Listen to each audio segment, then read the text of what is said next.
everyone and welcome back to my channel. For those of you that have come back to watch a new video, then welcome back. For those of you that are new to my channel, my name is Holly. I'm 22 years old and I'm registered as blind or severely sight impaired, whichever one you want to call it, due to a condition called retinopathy of prematurity. I only have light perception, meaning that I can only see light and dark. I'm also the author of the blog lifeofablindgirl.com, so if you want to check that out then make sure you do so. There'll also be a link in the description as well. Feel free to subscribe to my blog and also this channel, then you will receive updates every time I post a new blog post and a video. So for this video I thought I would do a university related video. I graduated university in 2017 with a degree in children, young people and families. I graduated with a 2-1, which was the degree that I so badly wanted. I thought I would do a video and share some of my top tips for preparing for university when you have a visual impairment. I know I could have definitely done with a video like this when I was getting ready to start university, and it would have been nice to hear someone else's advice and tips. My first tip is to get your support sorted well in advance. If you live in the UK, you can apply for something called Disabled Students Allowance, or DSA, as it's shortened, if you have a disability. That means you can get things like equipment, non-medical help and any support that you might need. You can get things like laptop, braille display, magnifiers and maybe some support like study skills, assistive technology training and that kind of thing. Once you've applied for this, it's quite a long process, so I definitely recommend doing it in advance and as far ahead as you can. Once you've done this and gone through the whole process, then I would recommend contacting the university's disability team to arrange all of your support if you haven't done so already. Then they are aware of you, your needs and you know who you are really. If you would like me to do a video on the process of applying for Disabled Students Allowance, then please do let me know, as I'm more than happy to do that. If you arrange your support in advance, then everything will be sorted for when you start and it takes a lot of stress and worries away. It's really important to be organised and get all of this sorted so that everyone knows what they're doing, you know what's put in place for you. My second tip would be to get all the equipment and software. Now that's leading on from the first tip really. Through Disabled Students Allowance you can get things such as laptop, braille display, magnifiers like I already said, but there may be additional software which you might need, such as Microsoft Office or some other software that you haven't got through Disabled Students Allowance, and you may need this on your computer. Make sure you do this beforehand and then you'll be sorted for when you start your course.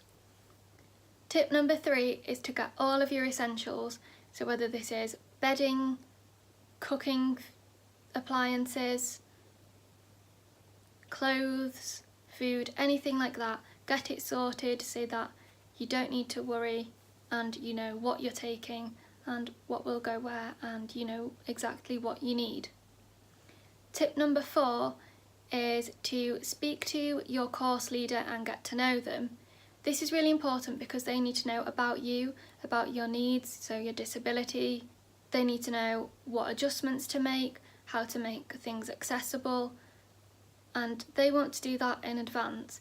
They have your best interests at heart. So it's really important to liaise with them so that they are fully aware of you beforehand.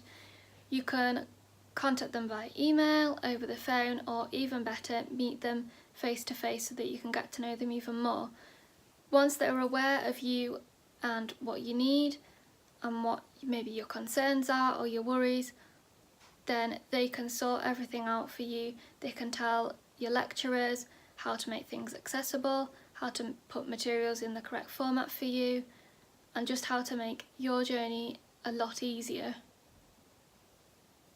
My next tip would be speak to fellow students. This may be people on your course, people in your accommodation, or maybe fellow disabled students. It's really vital to get to know students beforehand, because this alleviates any stress and worries or any anxiety. Having a familiar face or someone to talk to can really help, especially in the first few weeks, because then you know you're not on your own. I don't know about anyone else, but one of the things that I was really worried about when starting university was making friends. I spoke to people beforehand and it really helped with that, so I knew a few people, so I wasn't completely on my own. My final tip is to get to know the local area. This may be the campus, your accommodation, your local area, all that kind of stuff. If you have a visual impairment, you may need to have some mobility training if you use a cane or a guide dog. It's definitely worth doing this in advance. This is often provided through DSA, Disabled Students Allowance, through non-medical support, but if not, then it's definitely worth sourcing this support if you need it.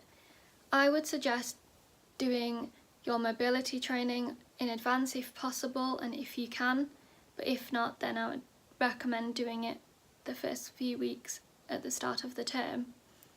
Getting to know the area beforehand really helps, because you are able to have some independence, you kind of have an idea of where you're going and the routes that you'll be taking.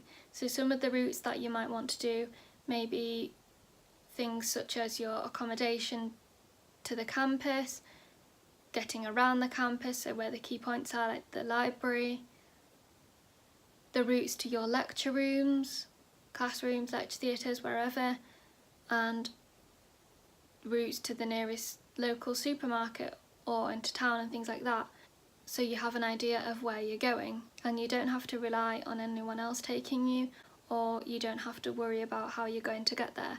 If you do that beforehand, then it really helps. If you don't have a cane or a guide dog and you can get to the local area and practice some of these routes, then I would definitely recommend doing so. At the end of the day, your independence is key and you don't want to be worrying about how you're going to get around. Those are some of my top tips on preparing for university and getting ready for university when you have a visual impairment. It is daunting, but it's also really exciting. Although it is super scary and nerve-wracking, it's really important to enjoy it and to look forward to everything that's coming up. It's a new chapter of your life and one that you want to look back on with pride and fond memories. I want to wish all of you the best of luck. I'm sure you'll do amazing, and make sure you enjoy it all. I do have some university related blog posts, so if you want to head over and check them out, then feel free. If you have any questions about university, then leave them in the comments or contact me. I'd be more than happy to answer them. I just want to wish you all the best of luck and make sure you enjoy it, like I said. Don't forget to subscribe to my channel for future videos. If you have any suggestions of future videos that you'd like me to do, then please do not hesitate to let me know. Leave them in the comments. I would love to hear from you. As always, thank you for watching. Bye guys.